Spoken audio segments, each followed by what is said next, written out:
Hello, everybody, and welcome back to the TripleJump podcast. It's a video game podcast. My name is Ben.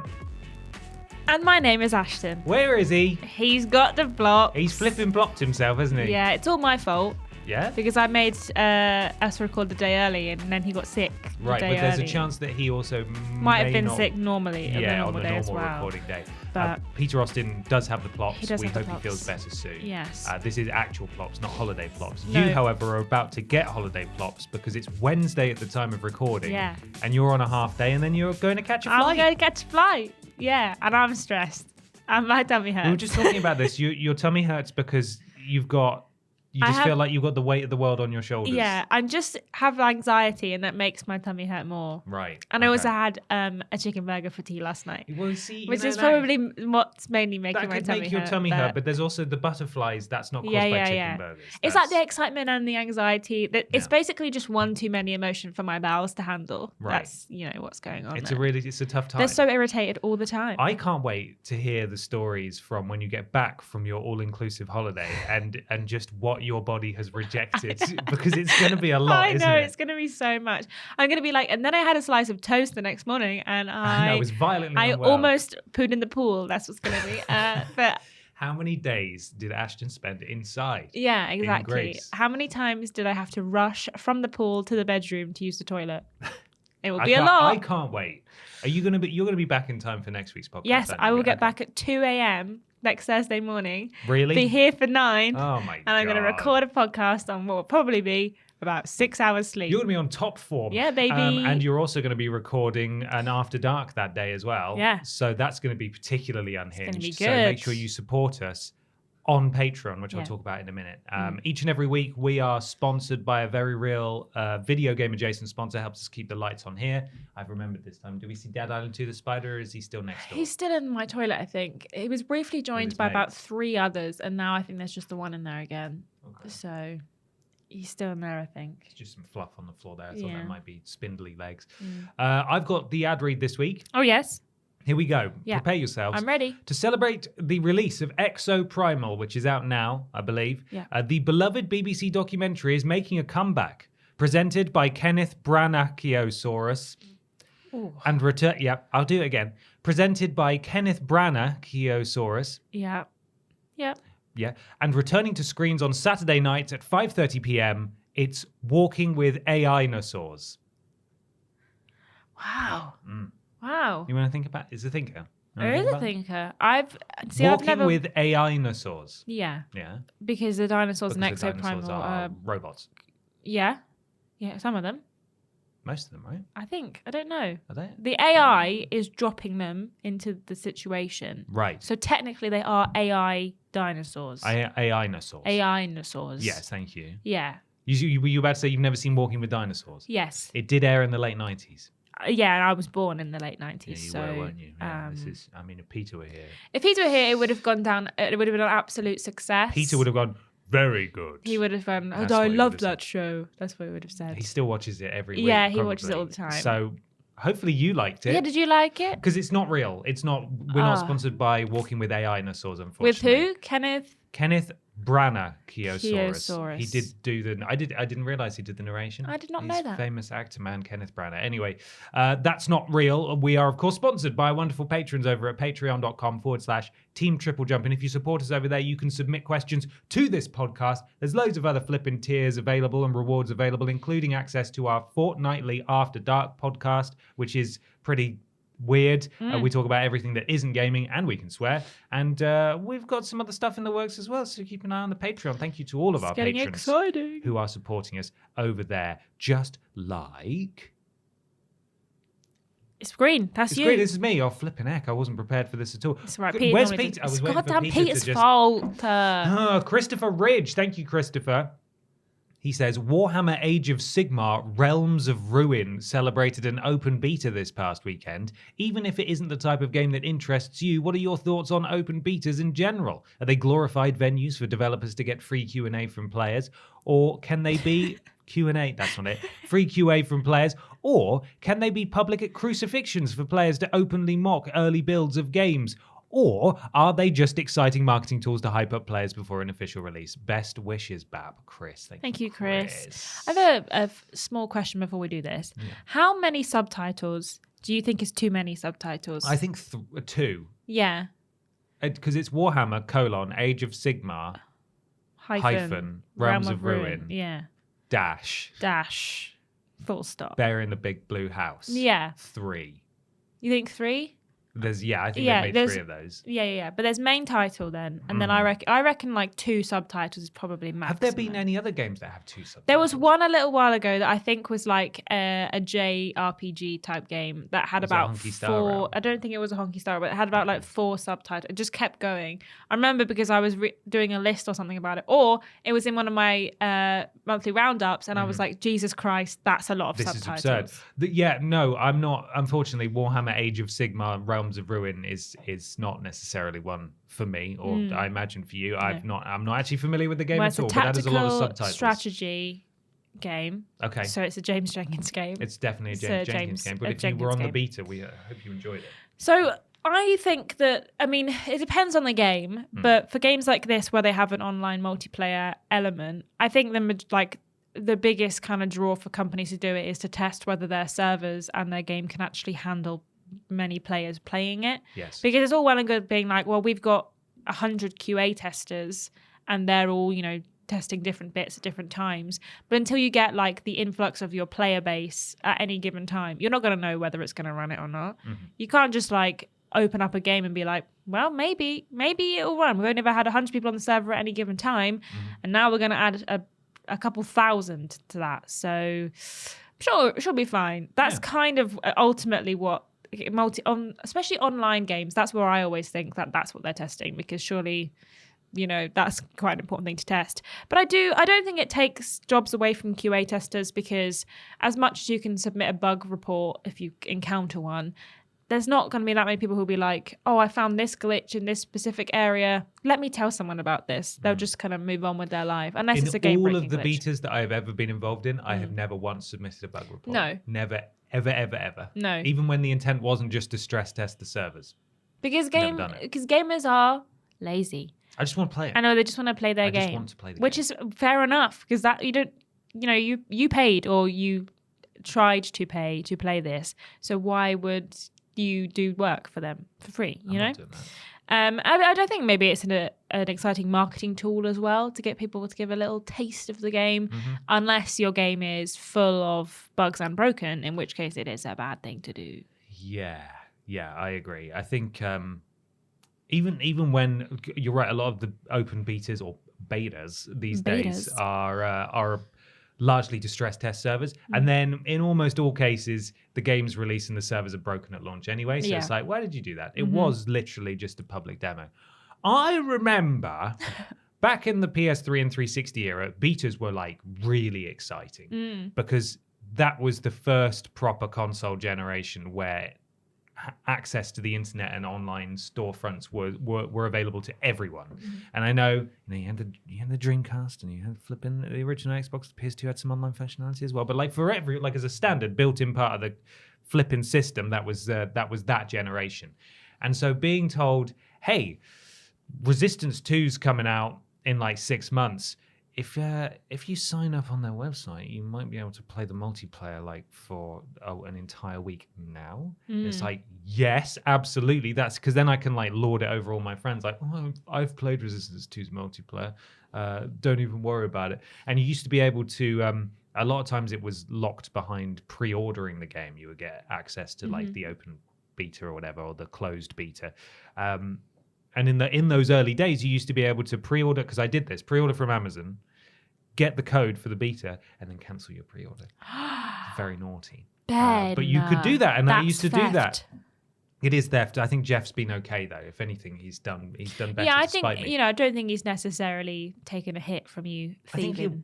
I think he'll be all right. He's fine. Yeah, but I don't think, at least for me, it doesn't carry the same luster that it once did. Like the appeal of open betas and closed betas aren't nearly as exciting anymore. If it's a game that I'm interested in, that they're like, hey, open beta this weekend, come give it a go, then yeah, it's part stress test, I suppose. It's going to give useful data to the devs for sure.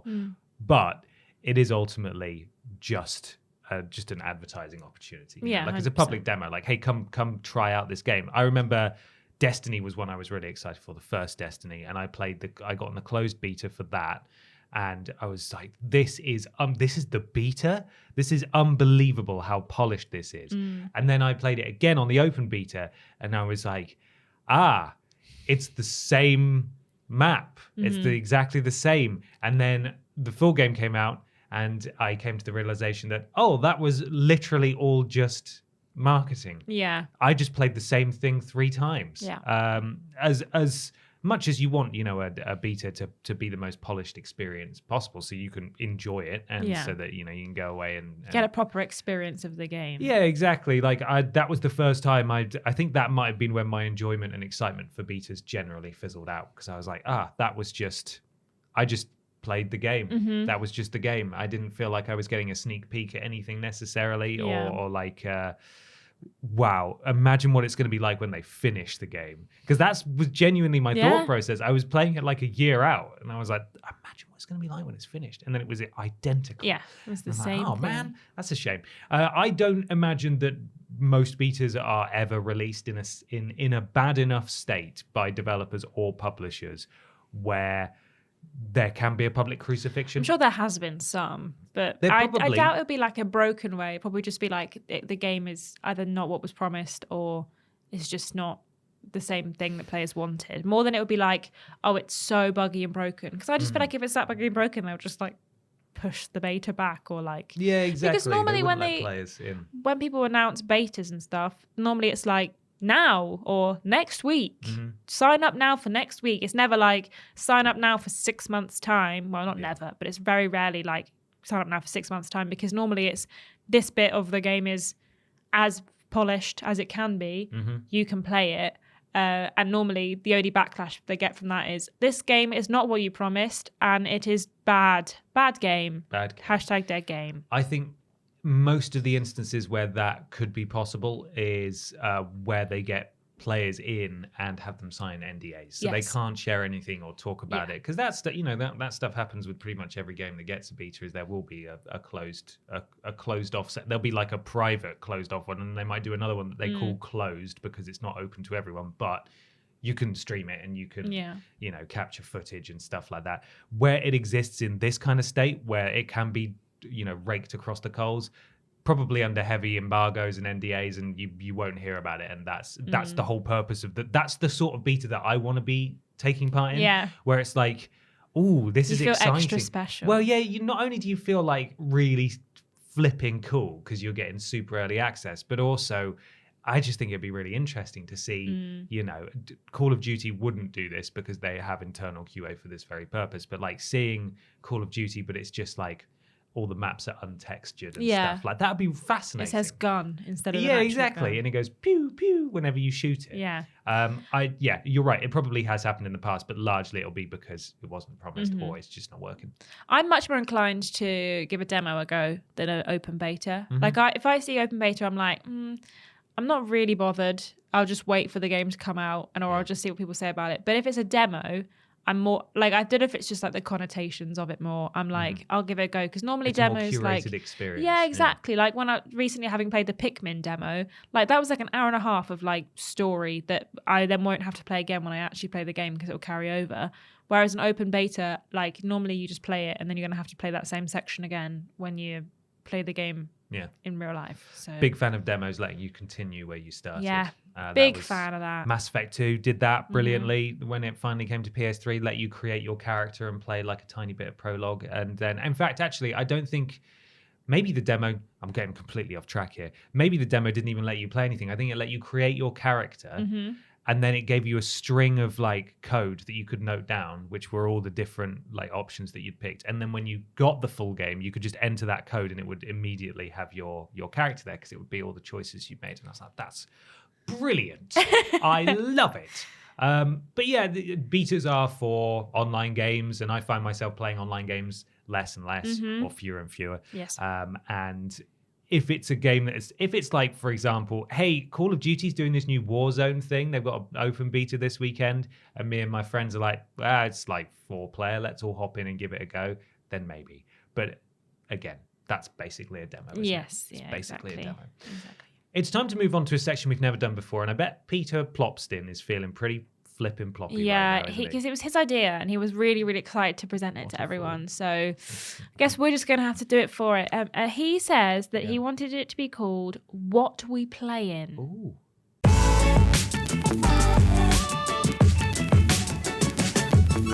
It's What We Playin time. Time to talk about the games what we have been playing. Billy Ray Walrus, what have you been playing today? Oh, okay. Interesting. He said that it's none of our business, which I think is kind of rude, considering that he sits there every single week. Yeah, and doesn't say a single thing. He's been on every single podcast. What does he even add? Nothing. We've all missed podcasts. This guy, he's been on every single podcast. Yeah. And he doesn't even want to contribute the one time we ask him to. That's very rude. So rude. I would normally ask Peter what he's playing, but he's not here. He's got so pops. I can tell you what I've been playing. What have you been playing? I have been playing a few things. I finished Hellblade, Senua's Sacrifice. How did you find that? Really good. Okay. That game's great. The end, like boss fight, has fantastic music. Like really, really like cinematic and like atmospheric in terms of the music it gives you. The story's really interesting, and I'm really excited for the second one now.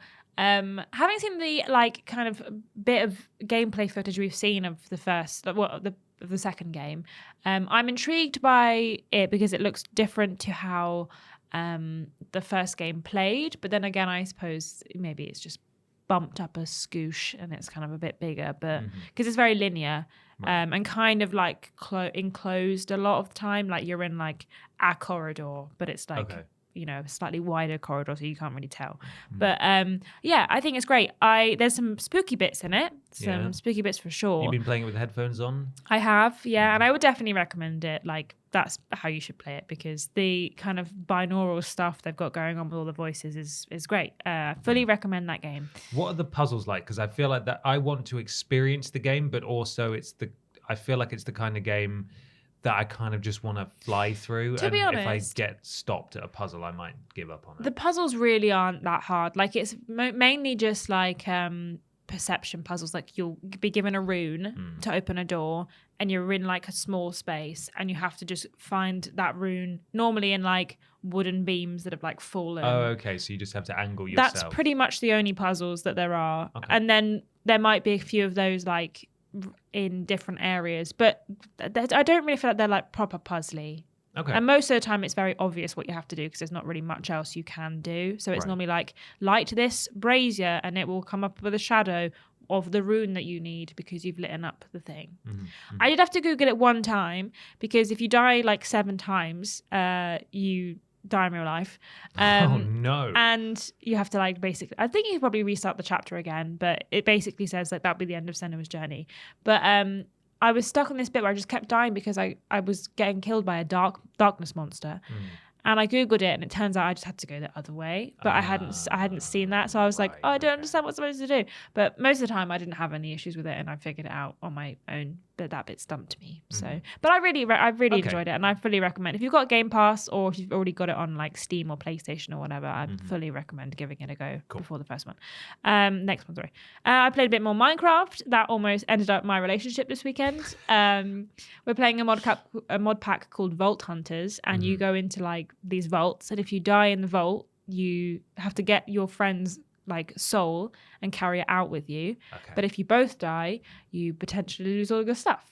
Right. And this stuff that we'd been gathering over the course of like probably about 20 or 30 hours at this point. And Ben died. And I said, I haven't got time. I've got a time limit to get out of the vault. I haven't got time to go back and get you. And he said, no, you have. He forced me to go back and get him. And then I died in the vault. And I was like throttling him. I was like, how dare you do this to me? So did you lose all your stuff? Luckily, I had a bunch of stuff that was soulbound. So it stayed with me and I didn't lose all my stuff. Thank goodness it was but soulbound. I was filled with rage, like genuine anger. And then I played some more Planet Zoo, which I'm a big fan of that.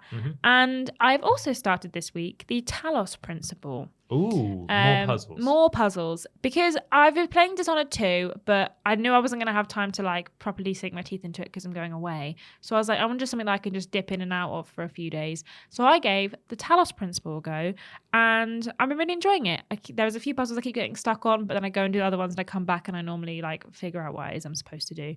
But yeah, that's an interesting game. This obviously the second one was announced at the Devolver Showcase, and I think also during one of the other showcases as well. So yeah, I'm giving that a go and I'm enjoying it.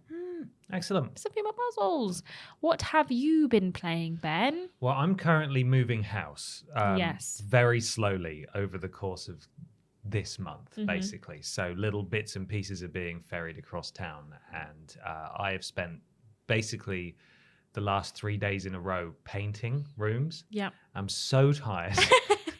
And I have not really had a great deal of time to play games because I've just been busy doing adult stuff like busy Peter doing Austin adult always stuff. is. Yeah, it's boring, man. I'm so tired and I ache everywhere.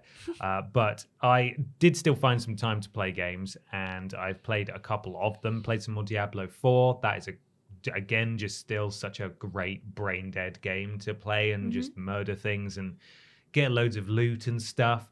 Played a little bit more Final Fantasy XVI as well until basically I could feel my eyelids just starting to close. And I was like, okay, it's time for Diablo now because I cannot concentrate on what's happening. I'm still really enjoying that. And I just want to say again, thank God for the active time law mechanic they've got in that game, where if you pause it during a cutscene and press the touchpad, it brings up little bubbles of all the relevant lore to that cutscene. That's so good. So it'll show I'm like, wait, he's gone a Catholic. What the hell does that mean? And then I'll press it. And I know that they'll explain what it is, or I've forgotten what a Catholic is. And then it'll say, oh, this is what this is. And you click on it. It's like, who's this guy again? And I press it and like, there he is. And who's this guy affiliated with? And it'll say, oh, there's this kingdom and this kingdom. So I can always keep refreshing what the hell's going on. It's like, imagine watching Game of Thrones with like a lore Bible that was just relevant to each scene. It feels very smart. Thank God for that. Because games like that are so jam-packed full of lore. Oh, yeah. And like this, it's so easy to miss stuff if you like don't read a newspaper or don't quite pay attention for the entirety of a conversation, which I never do. Yeah. So it makes sense, and it sounds very. I hope more things kind of take inspiration from that. Me too. I mean, some might criticize it and say, well, that just sounds like the game's too complicated. But I think it's the next step up from having subtitles turned on all the time, because that's the only way you can hear things is by reading them. And like, especially when you're playing a game, I feel, or watching like a fantasy show or something, and they've got their own terminology. You're like, wait, what is it that they're saying? And then you can see it written down, like, right, okay, now I can actually understand it, especially if it's said with an accent or something and you're not really sure what they're doing. So still enjoying Final Fantasy XVI. That'll probably be one I play less and less often over the next couple of weeks while the move is still ongoing. But Diablo 4 will definitely continue. I bought in the sale Suicide Guy Sleeping Deeply is what it's called. Some of you may be familiar with this. I thought it was just going to be like a pretty brainless side scroller. I'm saying brainless a lot. I think it's because I'm feeling pretty brainless today. I thought it was going to be like a really simple side scroller. I know nothing about the Suicide Guy series of games. And I bought it because it was less than £1 and also because it had very easy trophies. And so I thought, well, I'll stick this on. I won't even look at a guide. I'll just muck about until I get a load of trophies, and then I'll look up the rest. And it's not a side scroller at all. It presented me with the first level. It's first person, and I was enclosed in this sort of waterfall environment.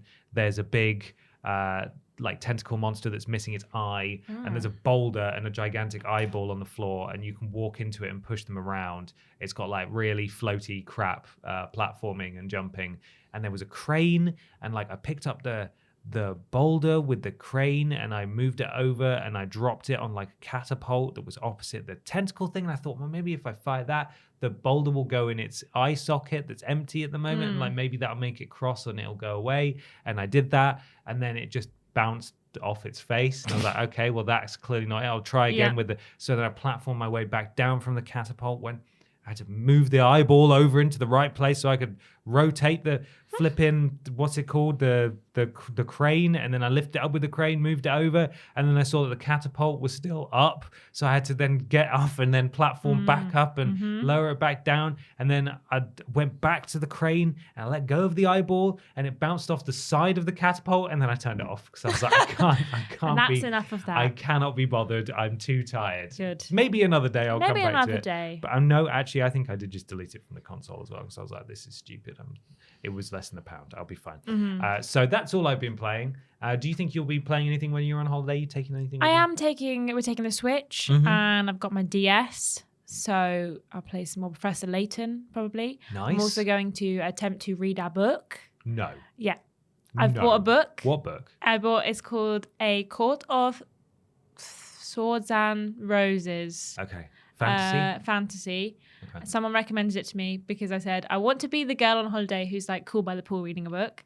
Nice. And someone said, read this. So I'm going to try and read it. And I've made the goal to finish it before I turn 26, which is next year. So I'm Oh my God. How big is this book? It's only like 420 pages, but I know that I'm going to be... 420 pages? Yeah, baby. I know I'm going to be engrossed in this book for like probably 2 days. Yeah. And I'm going to get bored of reading it. And I'm never going to read it ever again. And then next year I'm going to be like, oh, best finish that book before I turn 26. Yeah. So... Okay, so that's your goal. That's my goal. What's the book about? Do you know anything about it? No. Any romance in it? I think maybe. Someone said it was a bit sexy. Well, that was the whole point of books, isn't it? Yeah. That's why I exclusively read books about the games industry, because I find them irresistible. Yeah, they basically are so hot. like porn. I did want to talk about something else, though. Go on. But I'd like to talk about it in Review Corner. Ooh.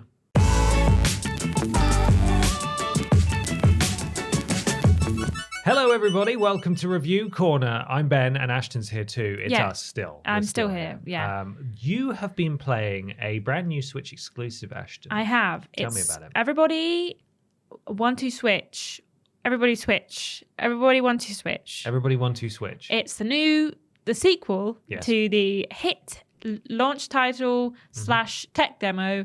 Want to switch. Interesting that it's got a prefix instead of a suffix for the sequel. Yeah, it's because right. I googled it, and this game is legally distinct in terms of like everything because they didn't want to limit people buying Want to Switch. So they were like, they've made it basically like totally different. Should I tell you a bit about this? Yes, please do. Tell me what's the general gist. It's a party game. It's a party game. In the first version of the game, you could use just the 2 Joy-Cons from your Switch, and you can either play like a board game type thing where you're against another team, and every game has like 1 player on each team. You do a mini game. If you win the mini game, you get to move forward. You know, that kind of thing. This game does have those kind of like party game aspects. However, it's more of like you play for 20 minutes, 40 minutes, 60 minutes kind of vibe. So you can like pick how long you want to play as or play for. And there's 2 ways of playing it. You can play with 8 players, all of whom have to have their own Joy-Con. So I don't know anyone who has 8 Joy-Cons. Right, no, me neither. I have 2. Most people have 2. Maybe a Switch Pro controller, but that's not going to work. So don't bother using that. So you probably need a couple of pals to come around and all bring their Switches to get the 8 Joy-Cons that you require. Or alternatively, you can play up to 100 people if you all have smartphones. 100 people in the same place? I assume so, yeah. That's insane. Absolutely insane. So if you just have a regular amount of friends over, you could all just use your smartphones. You could all use it a bit like Jackbox. You scan a QR code. All party games should do that. Yeah, exactly. I agree. It's hosted by MC Horace, who is a man who wears a horse head. That's his hilarious. name, yeah. And I want to tell you about some of the games, right? So we gave a few a go. You played with me. Yes. And we played Colour Shoot, which is a mobile phone only game because we only had 2 Joy-Cons, so we were playing the phone games. Colour Shoot is where they show you a colour and you have like, I think, 45 seconds to run around and try and take a picture of something with that colour. Yeah. Imagine 100 people doing that. Yeah. With like 5, it was already chaotic enough. But so there's that one. And then we played like for 20 minutes. And I think we only ended up actually playing like 2 games when we were actually doing it. Colour Shoot played twice. Played the same one again, yeah. And we also played a game called UFOs, which you can play with the Joy-Con, where it's a team game, and there's UFOs coming out of a spaceship, and they're doing weird things with their arms, and you have to mimic them to like try and make them feel welcome. So they're like putting their arms in the air or down low, and you have to do that. Right. But there's a bunch of games you can play with just Joy-Cons, which are called Balloons, where you pump up a balloon. Yeah. Hip bump, where you hip bump someone else. Cool. Relay race, a bit like the original game where you had to run and like get the flag. Yeah. Samurai sword, which again, a bit like the original game. And Joy-Con hide and seek, which honestly I was most excited for because that reminded me of the Wii game that I used to have, where I used to have Wii controller hide and seek, where you hide the Joy-Con, it'll buzz or it'll make noises, and everyone has to find the Joy-Cons that you've hidden. Okay. On the phone, as phone-only exclusives, there's Bingo, there's Ice Cream Parlor. Okay. From what I could see, you like scoop, because I didn't get to play all these games, you scoop the ice cream and you have to make notes of orders on your phone. It's basically like working in an ice cream shop. Okay. Color Sounds shoot. a bit too much like working in an ice cream a shop. little bit. Color shoot, which we played, and auction, where you have to bid on things. And it's not just like you put your paddle up, you have to like type in how much money you want to bid and that kind of thing. Okay. Then for both, you can play statues, which is a bit like What's the Time, Mr. Wolf? Right. You know, quiz show. So you're going to do a quiz. Ninjas. I don't really know how that one plays. Okay. UFOs, which we played. Yep. Jump rope, which is jump rope. So you just jump with the Joy-Con, or I assume someone does the rope as well. Squats, where you do squats. Yes. Kitchen timer. Okay. Which I didn't get to play, so I do not know how that one plays, but it's Sounds called kitchen maybe timer. Maybe it's just a timer. And then musical chairs. Right. Is the last game. So those are all the games you can play. So there's a bunch of stuff that you can get into. The game costs £25 and it's not reviewed particularly well because, I mean, it's fine for a party game. Yeah. But I do wonder, like, if it's almost not enough. You know, with Jackbox games, there's like all these legally distinct things. There's like different things for different people. Yeah. You know, if you don't want to be funny, there's other games you can play. This all seems very much like very similar things. I mean, you can sit down and play bingo for like 20 minutes on your phone if you fancy. You can also play it on your own if you want to do quiz time or bingo on your lonesome. Yeah. I like the fact you can use your phones. I think that's a fantastic addition to the game series. I think it's ridiculous to expect people to have 8 Joy-Cons. The first game only required 2, and I know that it's a different game and they've amped some things up, but 8 Joy-Cons to me just seems insane. Yeah. Like, why would you even ask people to do that? Yeah, exactly. I didn't even know you could. So regularly going to be no. Exactly. I didn't even know you could get 8 Joy-Cons on a Switch. I thought it was 6 max. So I was very surprised by the 8 players that you can have with the Joy-Cons. So yeah, I think, you know, there's some fun to be had with this game. We had a good time when we were playing it. Admittedly, were quite drunk. We were so drunk. We were all so drunk. We were just saying this before we started recording. We all should have been in bed. We absolutely should have been in bed. And instead, we were screeching around your living room, like taking photos of colours. Yeah, I'm like rummaging in the fridge looking for a courgette to take a picture. You did win. I did You win. got the greenest green. It was very green. And like it was fun when we were playing it. And maybe we played it for 20 minutes, but we played for 10 minutes and then we were like, okay, that's enough now. Yeah. So maybe if you've got people around and you're like, you know, just want something to just dot around with for a bit, I think you could have a bit of fun with this game. I think £25 is potentially a bit too expensive for what it is, but given that it's on the Switch, it will never be any cheaper. So, well, here's the thing, because the first game didn't review brilliantly either. No. And I remember that because I did the Switch launch games video, which you should all go and watch because it's really good, and also it doesn't have as many views as it should. And in that, I think the wording I used, I may have been a bit hyperbolic, was it's the perfect party game. Just because it makes you make an ass of yourself. Yeah. And you can be drunk or you can be sober, and there'll just be 2 of you like trying to pull your gun out fastest to shoot each other in an old Western. And yeah, like fundamentally, it may not be overly complex and it may not be particularly good, but it's still like it's the reaction of the people around you that makes a party game fun. Well, sometimes. we played that specifically, the shooting one of 1-2 Switch, for literally about an hour and a half at the Christmas party because everyone was just taking turns because the minigame took like literally less than a minute. Yeah.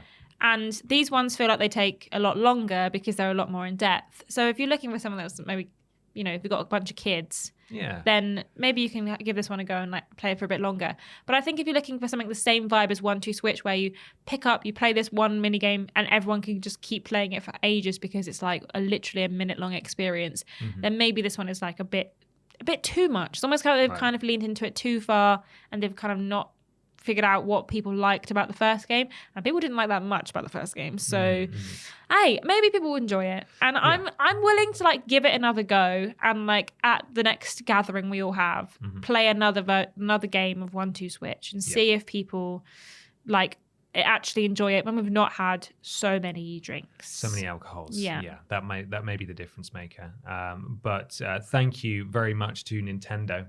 Oh, yes. Sending us the code for this. And we do have to say, per ASA guidelines, this is technically classified as an ad because we were gifted the code. However, there was no financial compensation in exchange for the coverage. We're just talking about it as is. So thank you to Nintendo for sending us the code. Thank you, Nintendo. Wonderful. Should we go back to those two really cool people who are doing the rest of the podcast? I think we should. They sound so nice. Well, wasn't that fun? That was fun. Thanks, us. Yeah, we did such a good job there. It's time for question 2 now. It comes from Bartek Kubica. BAP! Wow! No way! Sony is broadly working on an integrated system combining gameplay with help/guide. I think it's a very interesting idea as long as it's optional and it won't steal our data. Pretty please. It will. What do you think about it? Blowing a kiss, Bartek. Thank you, Bartek. Would you like me to tell you a bit more about what this patent that they've got is? I would love to know more. So this report is just because Sony have filed a patent for something. There's not like announced anything. You've not missed it. Yeah, they do. Companies do this all the time, so there's a chance that this may never happen. Yeah, it may never happen. The patent describes, this comes from Gaming Bolt, by the way. The patent describes a method for real-time in-game gaming assistance that players can seek from experts should they find themselves stuck in a game. As the patent describes, should a situation ever arise, the method will try and connect players with experts who will help them progress further, or, in case no said experts are available, show them gameplay videos. The idea here, in a nutshell, seems to be better integrating the exercise of looking up guides and walkthroughs while you're playing a game, without having to need to switch devices to look them up. Sony's implemented similar ideas of late, such as the PS5's game help mechanic, so it would make sense to see them try and further emphasize a similar feature. Of course, as is always the case with patents, this isn't necessarily indicative of new features that Sony will definitely implement in the future, and may very well just be a case of company protecting its ideas, for now at least. Whether it comes to fruition remains to be seen. I saw this and immediately thought, hang on, wasn't this the entire point of the activity cards and help center?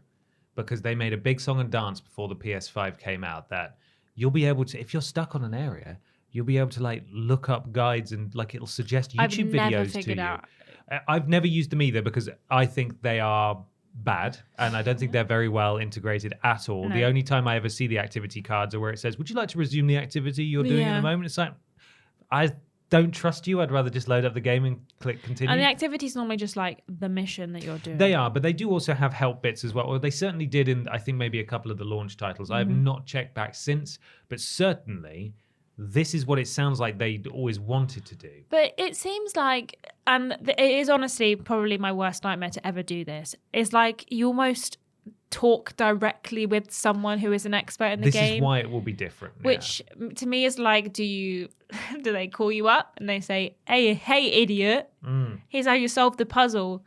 Or is it like a little text feature? Because texting on a PlayStation 5 would be really annoying. Do you allow remote access to your console and let someone just do it for me? You? And how many clips are going to go online of the experts failing? Yeah. Or and like do the deleting experts your save data? Just have like in front of them, like I did when I worked in an escape room, the solution. Here's what you would say to someone if they asked for this question. Well, this is not a new idea because Nintendo did this in the 90s. They had their helpline where you could call up and ask gurus for help, and they would be able to provide tips and assistance. And they basically just employed nerds all over the country and in the United States as well to guide players through. Obviously, the technology is far more involved now. I think it's interesting that they're considering introducing this when there is always progress to be made in the realm of accessibility. But when games are more accessible than ever, at what point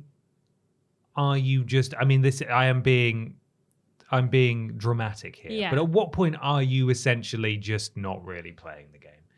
Because if you are getting to a stage where you're stuck, and as soon as you have any different, and again, I'm being over the top here, as soon as you run into any issues, you're like, right, hello, PlayStation Kev, it's me again. I'm stuck. Can you do this bit for me? Like, it'd be a nice option to have, but is that service really necessary? Because, yes, you're playing the rest of the game, but like maybe just watch it instead. Well, that's what I mean, because obviously, like the initial like thing they want to do is connect you with an expert. But if there's no one available, they'll just show you a gameplay video. Which to me, I would rather they just did that. Yeah.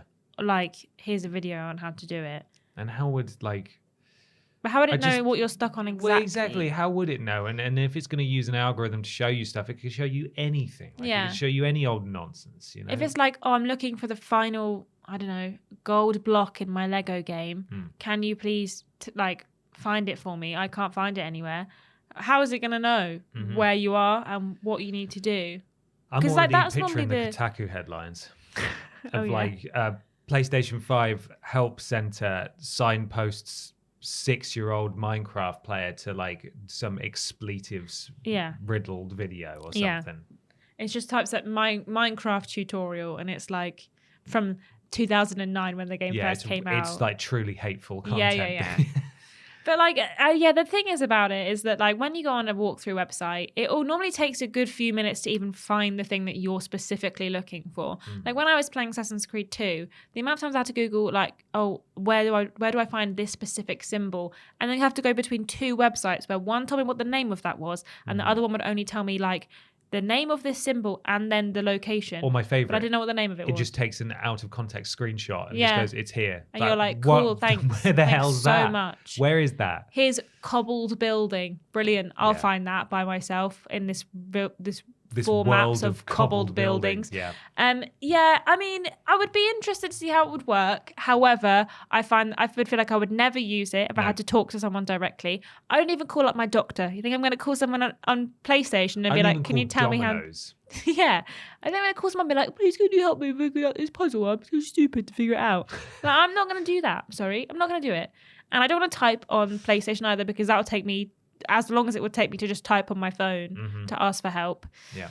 I don't see this becoming an active and like... No, they might just use aspects of it. Yeah, they may do. But again, like this was, I swear this was the whole pitch behind those help cards in the first place. The video aspect, at least. That the help cards like ticked stuff off for you. Like, this is another. It's busted, Sony. Flipping fix it. This is something I've always stared jealously at over on Xbox, is that the flipping achievements track how far through you are, and on PlayStation has always been, oh, I don't know. I suppose you'll get it when you get it, and then you'll follow a guide and do them all, and the trophy won't pop, and it's like, well, how many do I have? Like, how close am I? I have no idea. I mean, the trophy cards can be quite helpful sometimes. Sometimes. Where it'll be like, get, I don't know, like 100 kills, but it would never tell you the percentage. It would just be like, you haven't done this, and I'm like, but how many do I have then? Yeah. Tell me how many. Yeah, you have to go through the in-game stats and like try and work it out if the game even tracks that. But Xbox does that. Yeah. Xbox allows you to see, and I swear that again, like some games do it on PlayStation, but some don't. And I don't know what's going on. It must be like first party / like launch titles that they've so frustrating that they've able to like integrate it a bit better in. But like how difficult can it be? If Xbox can manage it, why can't Sony manage it? If flipping Xbox could do it. Well, I'm just saying they have games that aren't theirs as well. So why? They've been doing it this whole time, and there's no reason, quite frankly. It should just be standard. So rather than doing this, Sony, can you just fix the help cards? Sure, look, if you're gonna have activity cards, can you make them worthwhile? Yeah. Sometimes, like when I never seek them out. No. But like when I was playing God of War, for example, I would start it up or I would hover over it to start it up, and I could see the activity cards without wanting to. And it would say, oh, you're about like 26% of the way through this little bit. You maybe got an hour left. And it's like, that's honestly, even if I was playing on a time limit, you know, that would be really helpful information. But even then, if I knew when dinner was and I had this much time, I didn't figure out, can I finish this level before dinner's ready? Yeah. You know, those are useful. It's useful information. Just a bit more. I never seek it out though. No. I never look for it. I never want to know it. It's just nice to have the option. Maybe we need some more options. So sort out the cards, please, PlayStation. Yeah. Bloody hell. Don't bother with this nonsense. I don't care about this. Nonsense. Yeah, just go on YouTube and get some, like, because that's what it sounds like you're going to do, unless you want to talk to PlayStation Kev and tell him that, I'm being bad at Alan Wake again. And Alan Wake made me cry again, PlayStation Kev. Can you come and give me a cuddle? Thanks, PlayStation Kev. That's way beyond the remit of PlayStation Kev's job. But he's an expert and he will assist me in real-time in-game gaming assistance. And if I'm crying because it's too scary and I need gaming Pop on assistance. your PSVR 2 headset and have a virtual hug with PlayStation Care. Yeah, exactly. That would be a Perfect. bit strange, wouldn't it? Would be a bit peculiar, maybe. A bit weird news. Weird news.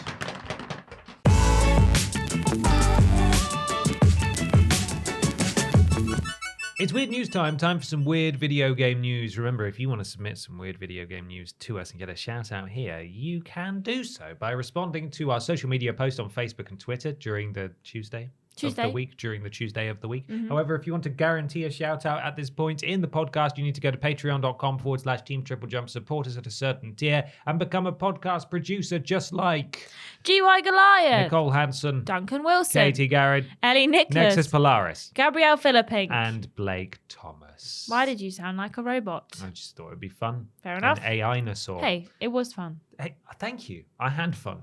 Did you have fun? I had so much fun. I wasn't talking to you. Oh, did you have fun? Good. Let's do some weird news. I have some weird news. It was submitted by Mitch Goodall and James Matthews, which isn't my cousin, but this guy's not my cousin. Oh, just doxing your cousin. Yeah, well, it's quite a non-regular name. I'm sure there's a few of them out there. Games Radar from Jordan Gerblick. Cool name. Mm-hmm. Baldur's Gate 3 doesn't mind if you sleep with a druid when he's turned into a grizzly bear. Sick. And then the subtitle is, have you ever considered the joys and pleasures of sexual congress with a wild-shaped druid? Have you ever considered the joys and pleasures of sexual congress with a wide-shaped druid? I haven't before, but I am now. Yes. Baldur's Gate 3 developer Larian Studios absolutely won't stop you from surrendering to your desire to make love with a druid turned into a grizzly bear. In its final development update before the game's August 3rd release date, Larian Studios explicitly confirmed you can shag a bear in Baldur's Gate 3, provided, of course, that you and the wild-shaped druid in question consent. Good. Yeah. Have you ever considered the joys and pleasures of sexual congress with a wild-shaped druid? Said lead writer Adam Smith in one of the more surreal press releases I've ever read. Because at Larian we have, and ultimately landed on the side of giving the people what they want: tender, consensual romance with a man temporarily transformed into a grizzly bear. Let's be honest. Yeah. The way they're wording it is you're having sex with a druid who's taken the form of a bear. Yeah. It's a druid who's taken the form of a bear. But you're having sex with a druid. No. The important thing to remember here is that you're having... No, that's not what's you're having happening. sex with a grizzly bear. You're having sex with a bear. Yeah. Have you ever thought about what was the wording that they used? Have you ever thought about the joys and pleasures of sexual congress with a bear? With a bear. That's what this is. That's the real question. You're not having sex with... I know you are having sex with a druid technically, but what you are physically having sex with is a bear. Yeah. Like an actual That's animal. like saying, oh, well, I would have sex with a dog if it was a person that was turned into a dog. No, you're having sex with a dog. You're having sex with a dog. That's just you having sex with a dog, all right? It's not normal. It's not. But own it. Yeah. Just Stop don't lying be to afraid. yourself. Yeah. I'm not really sure what else to say here, but the more romance options, the better, I suppose. Grizzly bears might not be my thing, but if they're your thing, you're technically a man, and you're the technically a man but currently a grizzly bear thing, who's to say you shouldn't be able to express your love for one in another in the most intimate way? Larian Studios itself acknowledged the news with a sly wink on Twitter. It's just a bear. Picture of a bear. Smiling because it's being pleasured, because it's a man turned into a bear. Have you ever thought about filleting a bear? Well, now you can. But it's a man turned into a bear, so it's different. Technically, it's a man. It's actually allowed, all right? But have you ever thought about filleting a bear? Now's your chance. Baldur's Gate 3 offers ample opportunities to romance with the characters you'll grow closest with, and no two relationships follow the same formula, added Smith. Emotional intimacy with one party member may slowly bud into mutual physical desire with one party member, while a relationship that begins with a night of post-goblin slaughtering passion could also blossom in something vulnerable and sweet given proper care.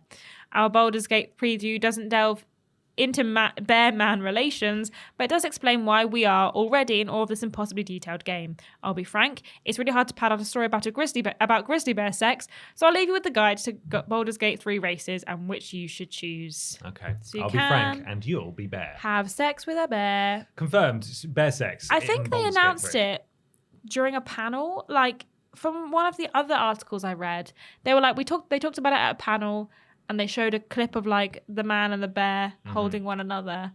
And I'm beautiful. Like, what an absolutely insane place to, even a place, but like, imagine turning up to a Baldur's Gate 3 press conference and being so excited to find out. And the crowd goes wild. Yeah, and they It's show the you a news man shagging a bear. they have all been waiting for. Finally, a Baldur's Gate 3 fan can play and shag a bear. It's bear shagging. But it's legal. It's fine because it's a man turned into a bear. It's not technically just a bear. It is a man taking on the form of a bear, but also it is a bear. Yeah, you are still having sex with a bear. Brilliant. Yeah. That's very weird. It is weird. I've Really got some weird news. Yeah. This comes from Johnny Mac at Johnny Mac 13 on Twitter. Mm-hmm.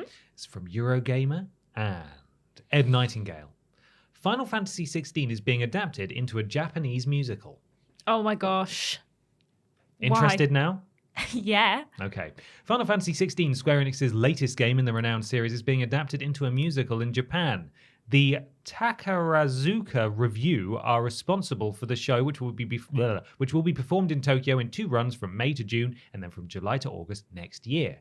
The Takarazuka Review Theatre Company is known for the fact its members are all women who play both male and female parts. Yeah. So yes, this means the deep brooding tones of Sid and Clive will be played by women in the show. I want to hear those voices. That would be amazing. Because their voices are ridiculous. I'd like to see them do an English accent. I imagine it'll be in Japanese. Yeah, but who but knows? I'd like to see them speak Japanese with an English accent. Oh. That would be really good. Konnichiwa. Yeah. There you go. That's what it sounds like. I'm not sure what this means for Torgal, though. I'm hoping for some sort of intriguing puppetry. And then he goes on to say, it's not the first time a Final Fantasy game has been adapted for the stage. Earlier this year, Final Fantasy X was performed in Japan as a kabuki stage play, which you can stream online. Kabuki is performed by an all-male cast, so the Final Fantasy XVI Takarazuka Review is a fascinating reversal. Wow. Then he talks about sales, and you can follow topics on Eurogamer if you want. You can. The single-player topic, if you'd like to follow that, you can do it. Will do. Is there a musicals topic on Eurogamer? Nope, well, there is not. That's all you get. Then what's the point? Do you think it would make a good musical having played the game? Is there moments where you could see now would be a good place for a song? There's lots of intrigue. I would be interested to see like how they would do the icon battles, the big monster battles and stuff. Ballads. It would be like a ballad off. Yeah. Yeah. I think there's a character called Balladov in the game as well. But there's certainly a man who like stomps around because he's really cross because his girlfriend died. So there's revenge. Oh, you'd have like the romance of like her dead body. Okay. Like singing to him, telling him to fight on and that.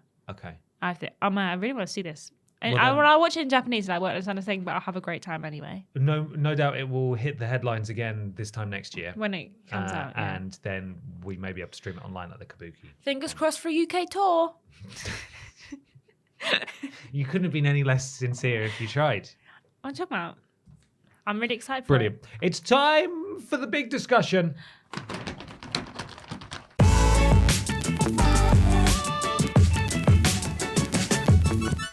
It is big discussion time for the big discussion, which this week is, of course, about Xbox again. Woohoo! This comes courtesy of Discord Ray Walrus on our Patreon Discord group. Thank you, which is where we went to ask for this because this news broke yesterday. Last night At the time of recording. So there may be updates on this now, as you know, we recorded this on Wednesday. So bear that in mind. What are your guys or girls' thoughts on the Activision Blizzard acquisition? Oh, well, I'm going to tell you. But first, I've got some delicious context for you. Please, So I here love we go. context. This comes from VGC and Tom Ivan. On Tuesday, Judge Jacqueline Scott Corley of the United States District Court for the Northern District of California denied the FTC's motion for oh my goodness, kill me, for a preliminary injunction. Judge Corley's ruling concluded Microsoft's acquisition of Activision has been described. Doing so good. Thank you. I'm only one sentence in. As the largest in tech history, it deserves scrutiny. That scrutiny has paid off. Microsoft has committed in writing, in public, and in court to keep Call of Duty on PlayStation for 10 years on parity with Xbox. It made an agreement with Nintendo to bring Call of Duty to Switch, and it entered several agreements to go Switch. Oh. Oh no, that's gonna make a Switch explode. Maybe it'll be streaming only. Maybe. And it entered several agreements to, for the first time, bring Activision's content to several cloud gaming services. This court's responsibility in this case is narrow. It is to decide if, notwithstanding these current circumstances, the merger should be halted, perhaps even terminated pending resolution of the FTC administrative action. For the reasons explained, the court finds the FTC has not shown a likelihood it will prevail on its claim this particular vertical merger in this specific industry may substantially lessen competition. To the contrary, the record evidence points to more consumer access to Call of Duty and other Activision content. The motion for a preliminary injunction is therefore denied. I'm not done yet. We're grateful to the court for swiftly deciding in our favor, said Microsoft's head of gaming, Phil Spencer. The evidence showed the Activision Blizzard deal is good for the industry, and the FTC's claims about console switching, multi-game subscription services, and cloud don't reflect the realities of the gaming market. For its part, Microsoft wants to try and push the deal through before the current merger agreement expires on the 18th of July, after which Activision Blizzard could walk away with a $3 billion termination fee if an extension isn't agreed. So they're trying to push that through. Currently, at the time of recording, the only holdout, I believe, is the CMA. Yeah. We've got news on that as well. The UK's Competition and Markets Authority, CMA, has agreed to pause legal proceedings with Microsoft and Activision Blizzard with a view to reaching an agreement over the games company's proposed merger. The announcement follows the news that Microsoft has been cleared to acquire Activision Blizzard in the United States after winning its court battle with antitrust regulator, the Federal Trade Commission. We stand ready to consider any proposals from Microsoft to restructure the transaction in a way that would address the concerns set out in our final report, a CMA spokesperson said. In order to be able to prioritize work on these proposals, Microsoft and Activision have agreed with the CMA that a stay of litigation in the UK would be in the public interest, and all parties have made a joint submission to the Competition Appeal Tribunal to this effect. In his own statement, Microsoft President Brad Smith confirmed that the company had agreed with the CMA that pausing the UK litigation would be the best way to proceed. After today's court decision in the US, our focus now turns back to the UK, he said. While we ultimately disagree with the CMA's concerns, we are considering how the transaction might be modified in order to address those concerns in a way that is acceptable to the CMA. So there we are. That is where we stand at the time of recording. Mm-hmm. It's basically through, done and dusted in America and pretty much everywhere else in the world. The lone standout is the CMA. We've discussed the CMA's issues with it before, which were basically down to cloud gaming rather than anything else. Xbox said, well, fine, maybe Microsoft just won't be in the UK anymore. Yeah, maybe Activision just won't sell there anymore. Which is which was a very strange response, quite frankly. But it sounds like in the wake of the FTC stuff, the CMA and Xbox and Microsoft and Activision Blizzard have now agreed that they will try and work on a solution to this. According to what I've read, this resubmission that they're doing could take a good few months to go through and get sorted. And they referred to us, the UK, as a global outlier, which made me feel sad. Right. But do you know what I think would be so funny? Just the perfect icing on this cake was that if on the 18th of July, Activision Blizzard actually say, nah, not fussed actually. They actually don't want it very much. I'll take the 3 billion, sorry. Yeah. And I'm outie. I wasn't aware of this deadline. That's really interesting. Presumably, all parties will negotiate an extension to that. But they've not got a lot of road left if they want to get it ahead of this. Ahead of it. Does that mean that this has been going on for a year? It must have done. Well, I was thinking that it was kind of very soon after the Activision Blizzard scandal kind of all was kicking off, which was January last year, and then there was a good kind of few months where there was a bit of limbo, and then Microsoft were like, we're buying them. So it must be about a year now, or just over a year, since we kind of started talking about it, and then gradually it's become more and more chaotic. I remember I got tattooed, and then I had the day off the next day as a recovery day, and I was in bed drunk, and I saw the news come in, and I tweeted oh, this is a terrible thing. I remember that, and I haven't. That would have been at the beginning of last year. Yeah, so maybe it was. I think it's so interesting, and it almost kind of makes it feel less dramatic when only thing anyone's talking about is Call of Duty. Yeah. Like, I know that obviously there's other games that Activision own, but the fact that all of this was like so focused on the Call of Duty game. It's just such a Goliath, isn't it? It's madness. It's so insane. And it's also just a franchise that has... It's one of the only franchises that has managed to settle into this rhythm where they have one every single year. I guaranteed. can't think of a single other game where Apart from sports titles. I can't think of a single other game that like has that power, you No. know?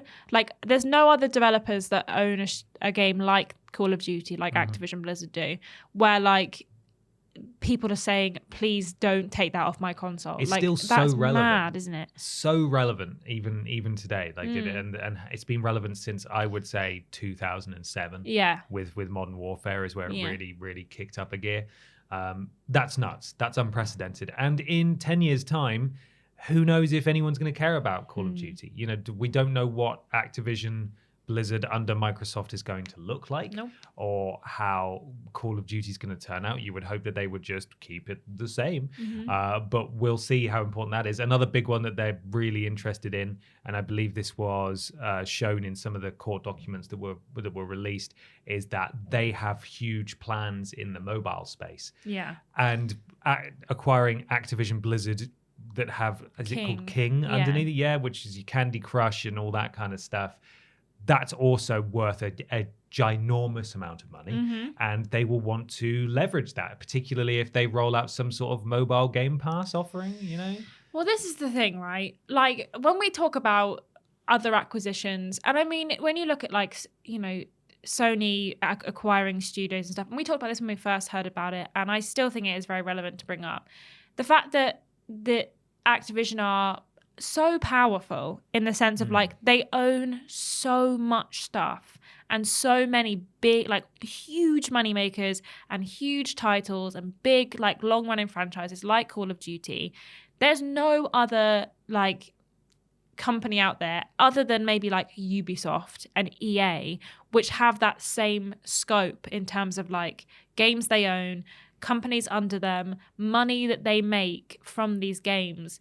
That's why this was always such a big issue, was because of how big Activision is. And still now, like a year on from when we first discussed this, I still feel the same way. That I just am so worried about this precedent that is being set. I know that realistically, it's probably not going to change that much stuff, but I just think Microsoft owning a company as big as Activision Blizzard, and Activision Blizzard being so willing to sell, I mean, for an insane amount of money, doesn't fill me with happiness. No, I completely agree. We've talked about it before, as you said. Like, it's just putting aside my personal preference of where I like to play games, and that in a decade's time, a franchise that may not be relevant anymore may become an exclusive to Xbox platforms. You know, beyond all that, I don't want to see one of the biggest companies in the entire world buy another one of the biggest companies in the entire world, specifically within one industry as well. That doesn't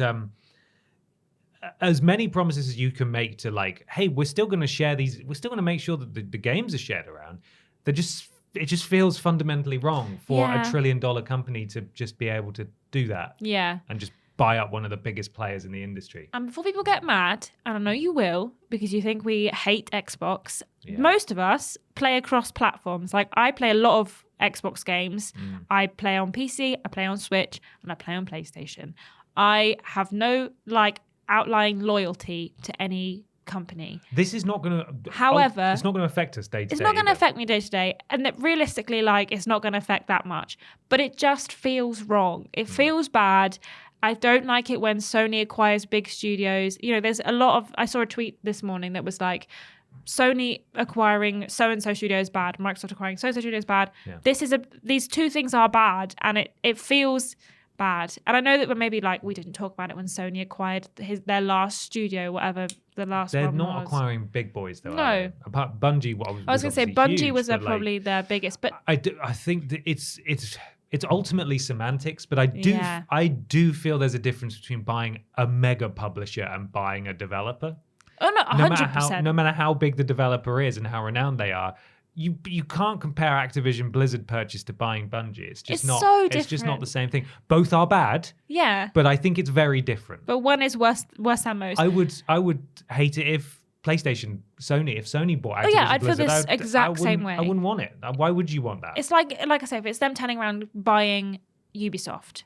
Ubisoft have so many developers underneath them. They have so many different studios. They have so many like different things that fall under the Ubisoft umbrella. You buying them and subsequently buying all of these other things. It reminds me a bit of Embracer Group in the sense that they've now bought everything and now they've got too much and they're just going to start selling stuff. And Microsoft, they're not going to run out of money. No. They're not going to run out of money. But, however, they might run out of ability to deal with that many studios. Yeah, I was going to say they don't have one of the biggest criticisms, whether this is correct or not, leveled at Microsoft and their management of is their management of their studios. The fact that Redfall was allowed to happen the way it was. The fact that the Hellblade game has been in development for nearly 5-6 years or something crazy like that. Now it's been ages since since that was announced, and that's meant to be, I don't know, the scope may have gone up, to be fair, but I remember the original one was always pitched as AAA indie. So this is it looks gorgeous, don't get me wrong, and I don't know the ins and outs, but like on face value, if this is an indie game, what the flipping heck is going on, and why aren't Microsoft down there smashing in doors? Like, come on, what's going on? Do they just not have they clearly there's clearly some sort of issue with the infrastructure of the management process behind these studios, and now they're adding the web's getting way more complicated. So unless Activision Blizzard essentially remains a fully autonomous thing that is just owned by Microsoft, then I don't know what this means in terms of managing studios. No. If that is indeed an issue currently, that's not going to get any better like now. we said, we've talked about how right now, I don't really feel like you can trust Microsoft to manage the studios. The last 6 months that they've had, I mean, maybe the last year, like we were talking about after Redfall was released, after Phil Spencer did that interview with Kind of Funny. I don't trust them right now. They don't have the best track record for the last 12 months. The stuff they've been putting out has not been hitting in the same way that it should be. And again, not to, what was it that Peter said yesterday on a video we filmed? Bum off? Not to bum off. Which apparently means to suck up to Sony. Yeah, it sounds way worse than it is, yeah. Yeah, I mean, a lot of the games that they've been bringing out, a lot of their first party games, have done really well because they have a much smaller web of games, admittedly still huge, a much smaller web of developers, a much smaller web of publishers, and it almost feels like they can spend more time and more effort on these games. So I don't feel good about it. I'm happy that maybe it's over soon. Yeah, that is something to celebrate. And we can finally start to see how that's going to actually change. We'll not have to hear about this anymore, hopefully. Yeah. We'll see. We've got the CMA to go first. Yeah. Now, I think we're all in agreement here at this table, you, Billy, and I. Yes. That huge mega corporation buying huge entity is bad. In terms of how it affects day-to-day Xbox players, there are benefits to this. Oh yeah, and definitely. that's gonna be nice. You know, when Call of Duty eventually does go on Game Pass. And goes on Game Pass day one, and everyone gets it for essentially free. I know it's not free, and then a lot of other Activision titles that they've got. Maybe when they release the next Spyro game, that's going to go on Game Pass day one. And our PlayStation folks, we're not going to get to play it. No, they aren't. And they suck at PlayStation Suck folks. at PlayStation folks. I do wonder if... Couldn't be me. Maybe No, not at all. I do wonder if maybe, much like Sony are trying to learn from Bungie about how to make a live service game work, I wonder if Xbox could take some cues from how Call of Duty is managed. Well, Because I don't really want that either. Well, no, hear me out. Okay. Just in terms of because they've got all these studios, and it feels like we've been talking, the entire world has been talking since the inception of Game Pass, where it's like, okay, well, if they get their ducks in a row, they could feasibly have a AAA exclusive every 3 months. Yeah. Forever. Yeah. If they manage to line it up right, it would require immense management that we have, quite frankly, not seen so far. Call of Duty, without fail, releases every November in at least a highly polished state. Yeah. It's not, they're not all as good as each other. No. But they rarely have like disastrous bugs. They're always like one of the best looking games visually each year. And it's because they have this 3-year development cycle and they have set teams working on each one. Yeah. And then it's their turn every 3 years. Could they examine and maybe get the people who are overseeing that internally at Activision Blizzard to potentially maybe, have a Zoom call with someone who's looking after Obsidian or something? Just get some sort of structure in place. Making games is really complicated and so hard, and I get that. And there have been so many complications with COVID over the past few years and remote working. But you know what hasn't faltered? Call of Duty. Yeah. Every single year, it is there. Yeah. And whether it's under pain of death by working these developers, to the bone, which we have heard is quite likely, or not, which is unlikely. Yeah. There's got to be something that can be learned, especially if you're buying them. There's got to be some sort of practice that can be applied to elsewhere in your business. Yeah. And that would only be a good thing for everyone who's on Game Pass and has an Xbox. Maybe we'll eat our words. Maybe, I would love to eat in my a year's words. time, I would love that. We'll look back and we'll say, right, Activision was acquired by Microsoft a year ago. How's it going? And we'll say, it's going so well. What idiots we were to be so negative about it. I think it's okay to have an issue with the practice of buying huge entities. However, in practice, in terms of what it means to you and I playing games day to day, it could only be beneficial. That could genuinely be the case. Exactly. It's okay to be excited about it, but also have that underlying feeling of, because that's the world we live in. Yeah. Because it's impossible to live a truly altruistic, exactly. lifestyle, because everything is sort of draped in a veneer of horribleness. Yeah. Even if you can't see it on the surface. And that's the joy of being a human. That's the joy of being a human being alive in 2023. Yeah. Just because we're criticizing the business practice doesn't mean that we can't be excited for the end result on a base level of like playing games on Xbox. That could be good. If you're playing games on other platforms, it sounds like you're going to be catered to for at least a decade, at which point, who even knows what the games industry is going to look like, because we don't know who the major players will be. We do not know whether there'll be physical consoles anymore. We don't know if it'll all be subscription-based stuff. Who flipping knows? So you've got 10 years to come to, if you're really upset by this, because you feel like games are being taken away from you, not necessarily because you think that a $1 trillion company buying a $69 billion company is a bad thing, then you've got 10 years to come to terms with that. And you've got 10 years to just enjoy things as they are in the status quo. Yes, exactly. And that's okay. I have one final point that I'd like to talk about. Yes. Because Sony were fighting this tooth and nail. Yeah, they really They were. were the UK CMA of the game scene in this whole scenario. I think Jim Ryan was quoted at some point saying, "It's my mission to stop this." Yeah. Or something. "I will die before you buy Activision Blizzard."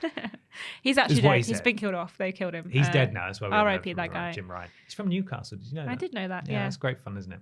Anyway, so I wonder, and I'm worried, that there might be some sort of retaliatory They're going to be petty. acquisition response because they so publicly fought this. I would not be surprised if there's some kind of I don't think they're going to go for a mega publisher. I don't know that they would go for an EA. They've not got the money. Well, they don't have the money for that, but I wonder if there's some sort of like, right, well, if they've done that, then because they clearly felt very threatened by this, and they clearly still Which is do. And understandable. it wasn't public blustering. Like, they really did feel extremely threatened by this move. So it stands to reason that there's a plan B. Who do you reckon they'll get? I don't know. It could be Square Enix. Sega have recently said they're not open to acquisitions. It could be Ubisoft. But then again, you're setting yourself up with the same problem. Do you want to buy, especially in Ubisoft's situation, who are not in great shape at the moment? Do you want to buy a headache just for the sake of owning a headache? And also, like, if you buy a headache, or if you buy one of these companies, it obviously won't probably have the same scrutiny as Microsoft. But I imagine having had this whole situation go through, there would be a lot more discussion with them whether they will do what Microsoft have promised to do and said, will you keep these games on Xbox consoles for 10 years? And if you say no, then I'm afraid, like, we can't just let you do this as like a retaliatory thing. I think if anything, Sony need to be the bigger person. And if they do acquire another studio, as you know, in a retaliatory sense, and they do they won't buy Ubisoft, but if they do buy Ubisoft, or if they buy Annapurna, or they buy, one of the smaller studios, if they buy the Embracer Group, Oh my God, can you imagine? Jesus, They just sell it off for scrap. yeah, they would. If they do that, I feel like they would have to be faced with the same scrutiny that Activision has by all of these bodies, and I do feel like that they would have to show some form of like, well, we're not going to put a limit on it.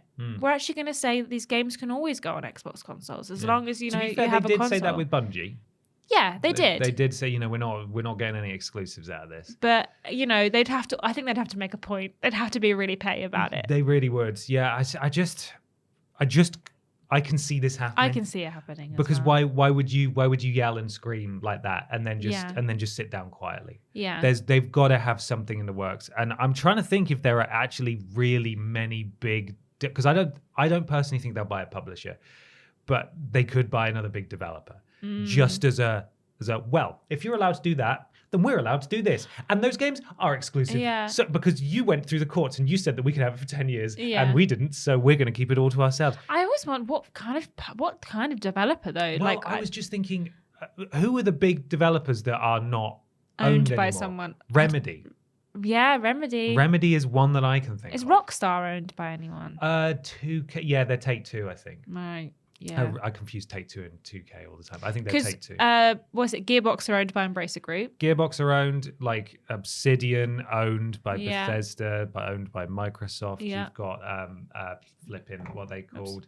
I'm trying to think of the Mass Effect developers. My brain is gone. I don't know. Dragon Age. What, come on. You know who we're talking about. Oh God, it's that. Why can't I think of it? Who are they? They're owned by EA now, is my point. But they would be like. Who are they? They just don't exist. Oh, BioWare. Jesus Christ.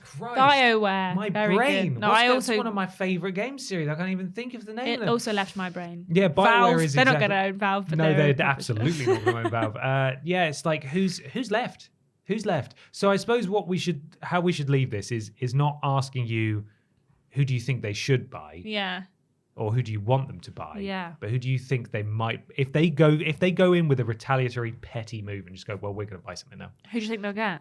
Who do you think they'll go for? Who would be their target, do you reckon? I am so excited that this is nearly done. The FTC stuff. Me too. We'll talk about it again because it's a formality now, isn't it? Really, they'll work it out with the CMA. It'll go through. They'll do like a little press conference live stream, and they'll no doubt Xbox has already got a roadmap of what they plan to do. Yeah. Especially in regards to Game Pass with Activision Blizzard titles. They'll have their little victory celebration. They'll have a stream. They'll show what they're going to do, and then we can all just breathe. Yeah. And we can move on until PlayStation in 10 years buys time, Remedy or something. Yeah. In 10 years' time, we'll all say, wow, what a waste of time that was. Do you remember when we spent a year following that circus? Yeah. Do you remember when Activision Blizzard was a thing? Now we all just have games built into our brains. Yeah. I'm going to be dead in 10 years, so I don't even care. I'm going to get my mileage out of Call of Duty for 9 years, and then I'm gone. Yeah, that's it. Fantastic. Well, I think we've talked about that in quite enough detail. Yes. Thank you so much for listening / watching, everybody. We really appreciate you. Ashton's going to tell us a few places on the internet where you can find us. I am youtube.com and twitch.tv /Team TripleJump for our video and live stream content. When we are live streaming on those, we're modded by Trailing Badger, Mr. Black, and Lord Brotovich. If you'd like a free Twitch sub, you can get one with Amazon Prime for no extra cost. And if you give it to us, we get a little bit of money. And Jeff doesn't get any more. If you would like to keep up to date with our video and live stream announcements and video content, we'll go to twitter.com and facebook.com /Team TripleJump. To catch up on any ticks and talks, tiktok.com /@Team TripleJump, and on patreon.com /Team TripleJump for all kinds of different things. Different early worst games ever, more content potentially coming in the future, and After Dark every other week. If you want to go on our website, triplej.mup, that's triplej.mp, spells jump, it's very clever. And if you want to join Discord, triplej.mup /Discord, chat with our wonderful community. They also have this tab where, you know, like Wordle and stuff. Yeah. They have a bunch of like game ones and film ones. And I'm a bit obsessed with it. Every day I go in and I check what everyone's got. And I don't post my things because I barely ever get it very well. So I don't post mine because I don't want to be embarrassed. Right. But People on there are really good at that. So if you like Wordle, there's game ones on there. Yeah, if you want to listen to the podcast in its audio form, go to triplejeff.mup/podcast. And to catch up on any of our live stream VODs, triplejeff.mup/VODs. To book us two, Peter Austin or James Jenkins, on Cameo, triplejeff.mup/cameo. And if you want to buy some sick and cool merch like those, like this, you can go to triplejumpshop.com and make sure you're following at TripleJumpShop for the latest merch announcements. Coming soon. Why not follow Peter and Ashton on Instagram and Twitter at that Peter Austin, and at Scrambled Ashton, and myself just on Twitter at confused_dude. We do lists every Monday, Tuesday, Wednesday, Thursday, streams every Monday, Tuesday, Wednesday, Thursday, and Friday. Thursday being the joint stream. Blaze it. On Twitch. They're all on Twitch. Worst Games Ever is fortnightly, Friday for patrons of a certain tier, Sunday for everyone else. Weirdest Games is monthly, a week early for patrons. The After Dark podcast is exclusive for patrons, fortnightly on a Monday. We do the podcast every Saturday. We do shows all the flipping time. Come check them out. Why not leave a 5-star review on your platform of choice? It helps something to do with Al Gore's rhythms, and we'd really, really appreciate it. Few things to talk about before we go. Firstly, I would like to say that when you see this podcast next week, it may be unrecognizable. We've got some stuff happening. It's really exciting. If you've listened to the end of this podcast, and I know a lot of people will probably click off by the time that we start running down, so, that's fine. But this is an exclusive for you. Next week, there's some stuff going on across all of our platforms, and you may want to keep an eye out for it. It's very exciting. A little looky. Yeah, very exciting. Also this week is the Weirdest Games Ever week. It's WWE Crush Hour, or as I would like to call it, WWE Goblin Hour. And you'll find out why if you watch the video that's coming out tomorrow at time of release. Yeah. Also, already out on the channel, big old video. Yes. The 300 worst games of 1990 to 2020. This is a compilation video of all of our 10 worst games of X year lists between 1990 and 2020. It's 7 hours long. Oh my God. Yeah, that's all of them. Wow. People flipping love those videos. They're by far our best watched list videos consistently, at least in terms of being in a series. So we thought, let's put it in one easy to consume video. So stick that on with some background noise, turn off ad block, and help us out. We'd really appreciate it. Thanks so much. Great falling asleep content. Yes. And if people are in the comments going, oh man, I thought this was a brand new 7-hour video, kindly remind them that 7-hour videos don't exist without compilation formats, because that's crazy. Who would write a 7-hour video? Not us. Who would do that? Maybe us We've one got to day. sleep. Who knows? Yeah, maybe. Who knows? I may have spoken too soon. Yeah. We've done ranked videos. They're every nearly 2 hours. Activision Blizzard game of all time ever. We've ranked every worst game, but 10 for each year for the last 30 years. So that's 7 hours long. We have written that, but it is a compilation video. Anyway, go watch it. Anyway, just watch it. Please go and watch it. Yeah. Thank you so much again for watching. We really appreciate it. Enjoy the rest of your weekends. Just enough time to hear from this week's sponsor again, which of course is to celebrate the release of Exo Primal. The beloved BBC documentary is making a comeback, presented by Kenneth Branagh Chiosaurus, and returning to screens on Saturday nights at 5:30 p.m. It is Walking with AI-nosaurs. Thank you. All right, everybody, look after yourselves. See you next time. Bye-bye. Bye.